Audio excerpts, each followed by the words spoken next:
Cadillac's hit music station, 107.9 CDY. It's Cadillac Unscripted for Saturday morning. I am Rich Spicer, and I'm going to let Katie Huckle handle the heavy load with this one. It is sponsored by Independent Bank as well as Marianne Quist, Remax Central.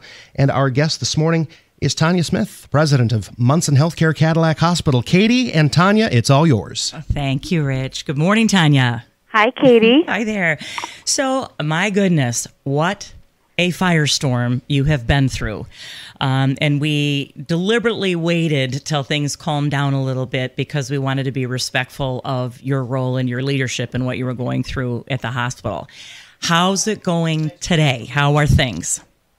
You know, Katie, I appreciate so much that you were thoughtful about the timing, because this has certainly been incredibly unusual. You know, I think people use the word unprecedented a lot. I think we maybe use that word, but I don't know that I found a better word to describe it. So it's just been such an unusual time for us, and it's really nice that things really feel like they have stabilized and getting to feel more like normal, you know, if that's the right word for it, but it certainly is feeling different today, you know, than had you and I talked on the phone, you know, a couple of months ago. It would be completely different than how I'm feeling today. Absolutely. So when you look back at, okay, this started and we're going to have to change protocol. I mean, your regular work didn't go away, Tonya. So now you've got everybody's got their regular jobs, you know, taking care of sick people, and in your case, running a hospital. How did you manage to do that and prepare for COVID-19?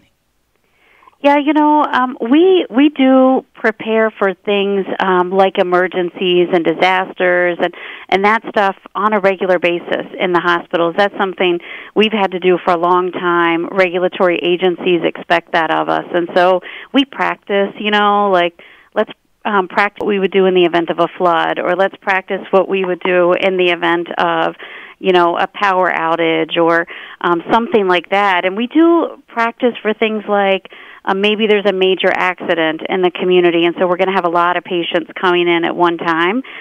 We've never really practiced for a pandemic that shows up sort of suddenly, and we have to respond to quickly, and then it just continues, you know. So figuring out how do you respond in the way that you're used to responding in an emergency that typically, you know, short-lived. You know, it might last a day or two, but this is months and maybe even longer than that. So it really was a challenge, but our team is so prepared for how we respond when there's an emergency outside of our normal work that we put those things in place, those structures that we create to manage through the chaos, while also trying to take care of the normal work we have to do every day to take care of patients. So it helped us to have that structure already in place, but certainly could never have predicted what this was going to be like for us. Incredible. It sounds like you were running on adrenaline, but it's good for lay people like me to know that you've got these exercises and there's protocols in place for emergencies. I'm not sure that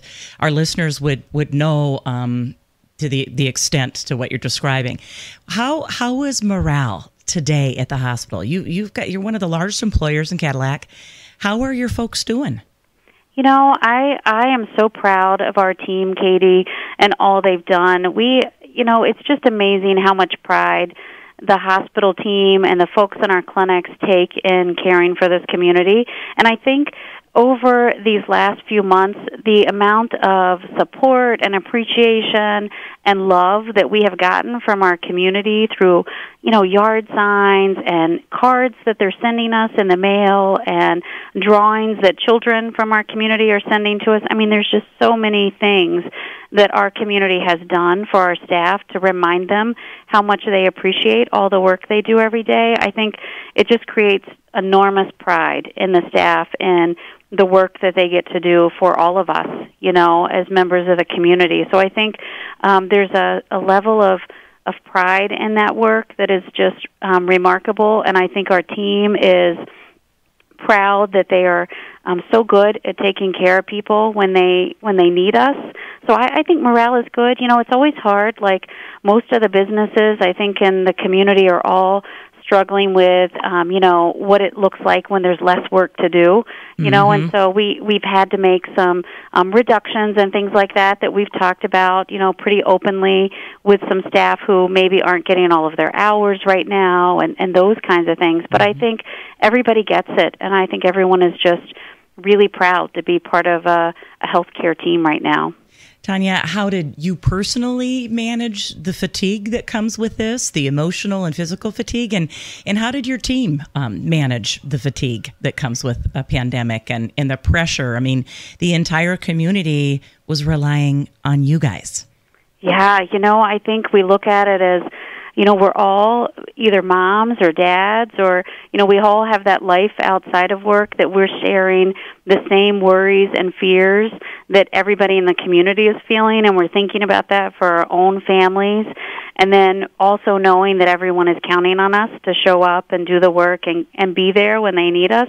And that's a heavy burden, for all of our staff to carry and the organization. And I think really what gets you through it is knowing that you're all in it together and you have a support structure of people at the hospital who are your teammates and they care about each other, and we're getting through it together. And, if you're tired or cranky, the people around you raise you up so that you feel better when you're sleep deprived and and all of that kind of stuff, And then you have to figure out, now, how do I go home and be mom and reassure my family? All the same things that I think everybody on the team is trying to figure out, but it is a lot. I talk about one weekend, Katie, I went to Denver to go see Oprah, and it was March 9th, and then the next weekend we were opening up our incident command structure for COVID-19 in the community. Oh, boy. So my world changed so quickly, and so did, I will always remember that trip to Denver because it was 1 minute I'm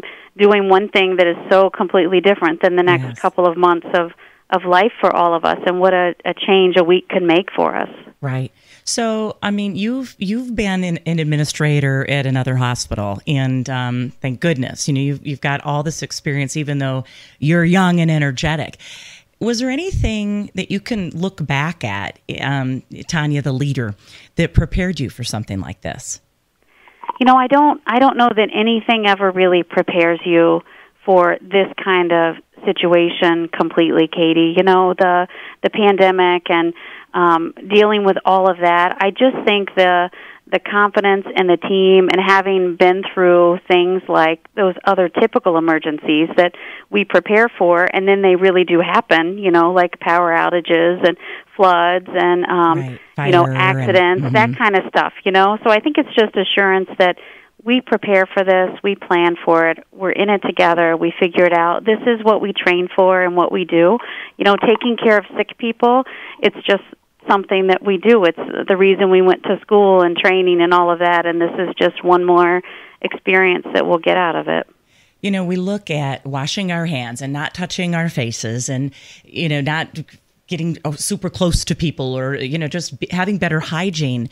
Can you give us examples of new protocols at the hospital, things that have changed that you're looking at it going, yeah, this is going to be a forever change. It's going to be permanent.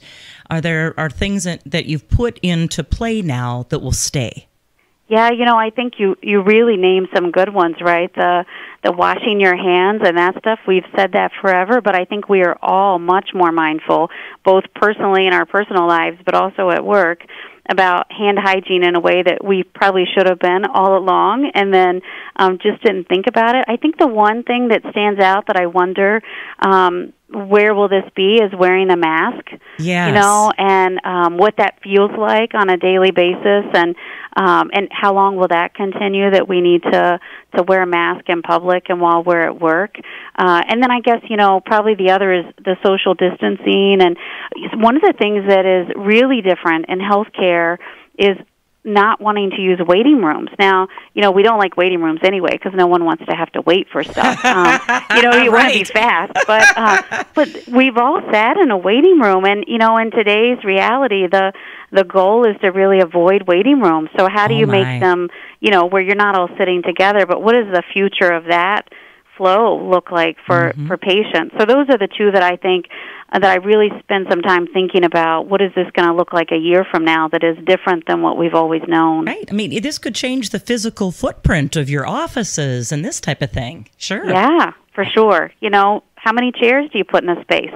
You know, how do you eat lunch in a cafeteria in the hospital like you've always done forever? How do you do that while you have social distancing and without wearing a mask, you know? Oh, boy. Now you've got my mind racing, too, just thinking, I don't ever want to sit in a waiting room again. We clean them all the time, yes, so they're safe. Right. So when you look at the patient load, the folks that were coming in, some of the elective surgeries, of course, were put on hold. But can you tell us about what the ER looked like during this time? I mean, you know, I had a friend who, and I'm not making fun of this, a cat bit her hand, and I mean, it really did hurt, and it really did get infected, and she went to the ER. There's no way she would have gone to the ER in this. You know, what changed with people's mindset about coming to the hospital, would you say? Yeah, you know, we wondered what was going to happen with ER volumes. You know, were we going to see more people in the ER because they were afraid they had it, or would we see people less likely to come to the ER because they're afraid? Sure. And we did see volumes, and we still see that are low compared to where we would normally be this time of year in the ER. And I think some of it is they're just thinking twice about whether or not they want to go to the ER, and that really worries us. So you've probably seen. We've had different information out in the community to remind people that when you have an emergency, really you should come to the hospital. That's why we're here to help you. And if you are unsure, you should come. And it is the safest place to be, because we've had worries about, will people choose to stay home because they're afraid of COVID and have a serious medical issue that is much more risky than coming to the hospital and being concerned about, being exposed to a COVID patient or something like that. Okay. So we really want people to please continue to use the ER for care when you have an emergency, because it is a safe place to come, and we are ready and able to take care of you. Okay, thank you for that. There were also some, I think, public service announcements out, and if you could clarify and maybe help us with this too, that, okay, if you've got some of the symptoms, then talk to your family practice doctor. But I'm sure those folks were inundated with phone calls and, I've got a cough, or I've got shortness of breath, or, whatever that looked like. Can you tell us about your partnership with family practice doctors at Cadillac during this time?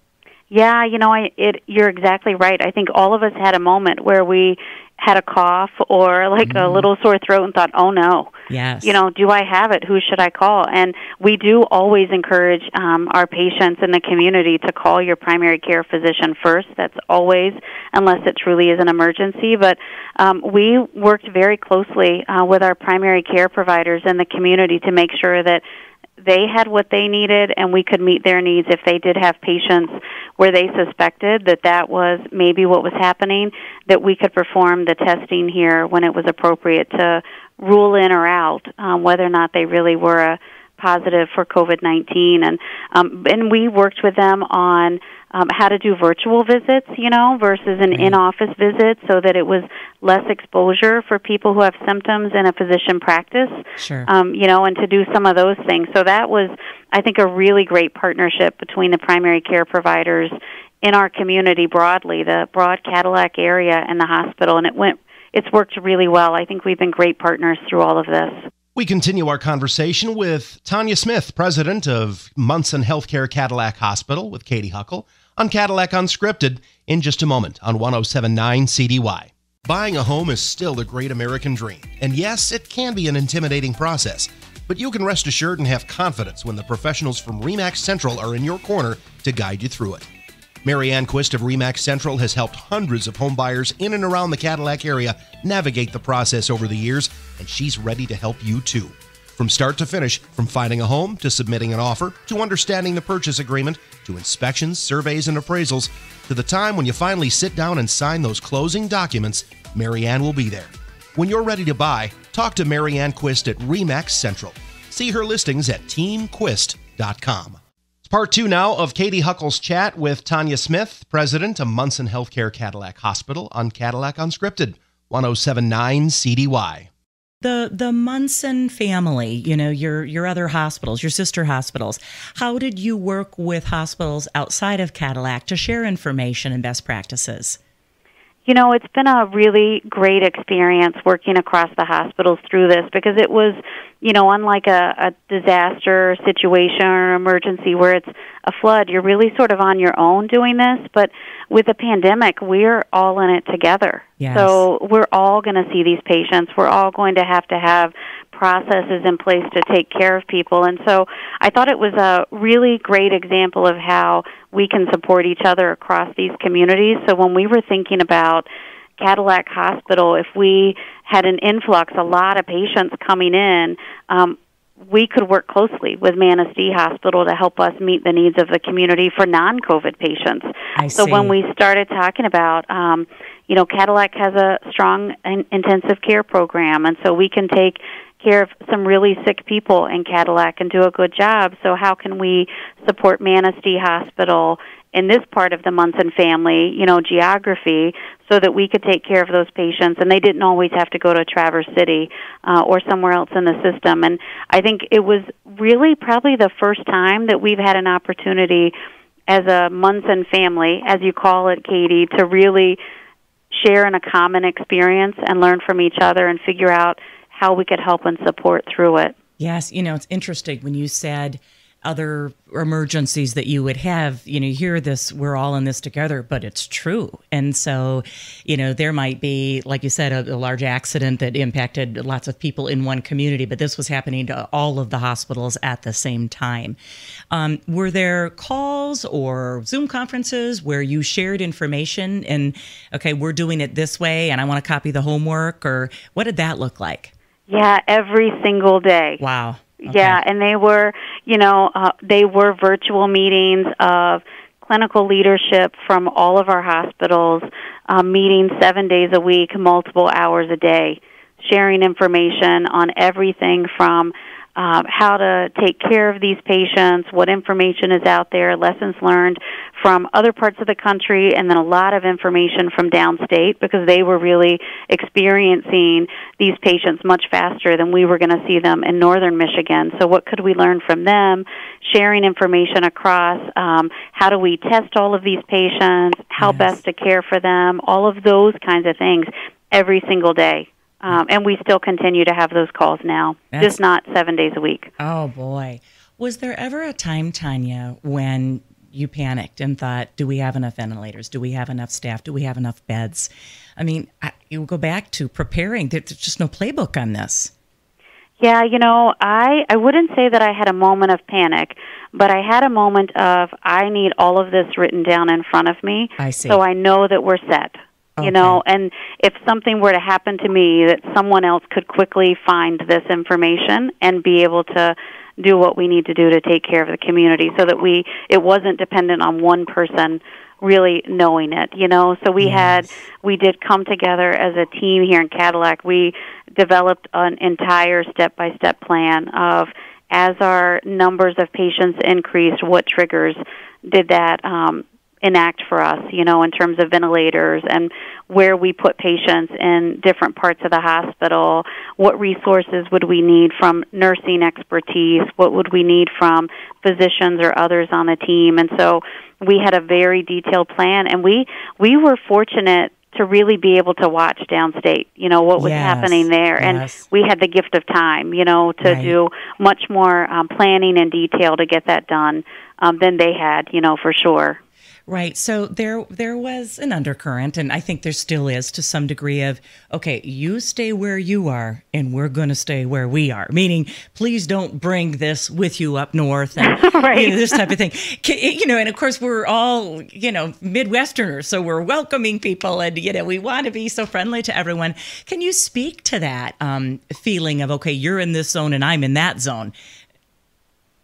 Yeah, I do think we have Michigan nice. I'm not a Michigander, but there's definitely a Midwestern nice that is amazing, and I'm so happy to be surrounded by that here. But it's true, and we live in such an amazing part of the country. I think northern Michigan is such the best kept secret for folks on the East Coast and otherwise don't realize that we have the most beautiful summers of anywhere, yes. And everyone wants to come up here. So yeah, we want them to stay away. So, well, that's what I mean. It's like, uh-oh. Yeah, I know. And there was a time when, we were all sort of commenting about, did you see how many cottages are filling up? And it made us nervous, I know. And we still have a little bit of that, Katie. I think, we're all very comfortable with where we are right now in terms of what we're seeing in our communities. Yes. But there is that, I think undercurrent is the right way to describe it, of worry of what will this look like as the summer progresses and more people are coming into our communities. And we know we have seasonal populations, and what is that going to look like for us? And as we all start enjoying the weather and coming together, right. So we're in a constant state of readiness, just making sure that if something changes, we are prepared and ready to respond. I'm sure our listeners are reassured by that. That's huge, because you think about the business community, and our restaurant and hotel and resort owners are saying, yes, we need golfers, and yes, we need patrons, and yes, we need heads on beds, but there's that. Yeah, and we're saying, well, could you do it slowly? Bump the brakes. Bump the brakes. Yes, it's so true. The community support that you're talking about, the letters from kids. What was one of the most special things that happened that kind of surprised you all or was uplifting for your team? Because I know that everyone was on the outside of the walls of the hospital looking in, feeling helpless and saying, it's all on you guys. We need you guys right now. So was there anything that stands out to you? There are so many. I can't even name them all, Katie. I think the display from the first responders was huge. Just amazing. And I was so grateful to get to be there to witness as our staff came through for the day and were greeted in such a way by our, the first responders. They do this work all the time. They get in their vehicles, they respond to situations, not always knowing what they're heading in for, and every single one of us counts on first responders to be there when we need them, and so we have such tremendous respect for them. And so to have them honor our team was just, you don't even have the words for what that means to the staff and to all of us. So to see the employees coming in and getting that kind of a welcome and the tears that it brought on for them and how they're videotaping or sending it to their family and their, I think that was just an amazing moment in my career to see that outpouring of support for our team. But there's been so many other gestures, meals provided to our staff, and the simple things like the cards and the letters. I got a card from a family in Chicago who's just sending cards to hospital staff around the country, and just to let people know that no matter where you are, we're thinking about healthcare workers. So, there's just so many. Oh, wow. I'd forgotten about that first responder day. That was really something.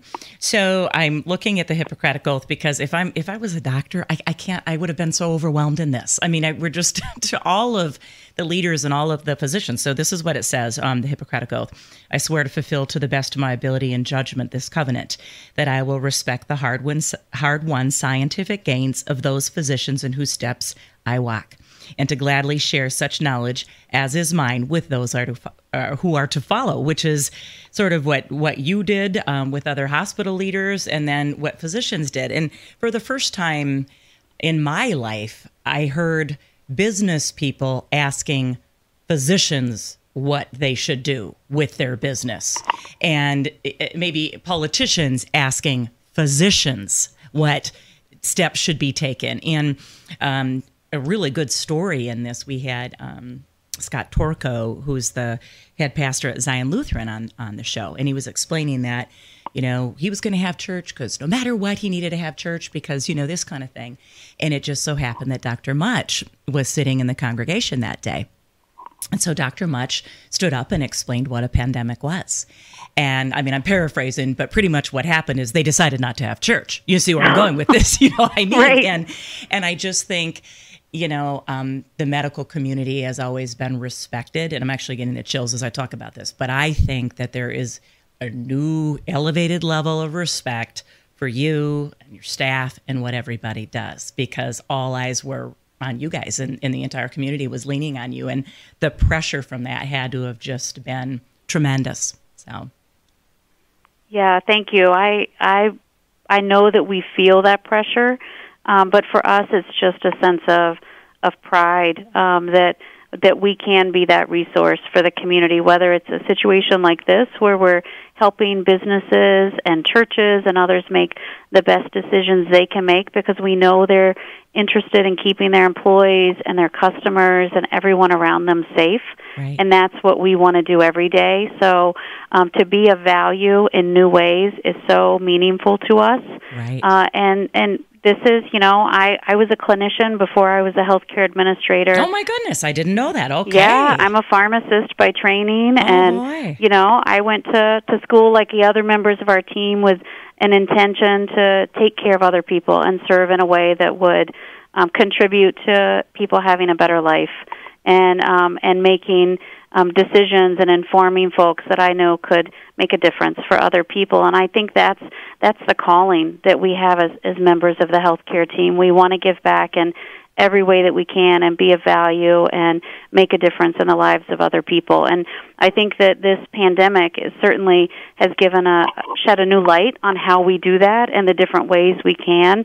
But for us, it's such a source of pride that that's who we get to be when you need us. Amazing. And you did it, Tonya. You really did it.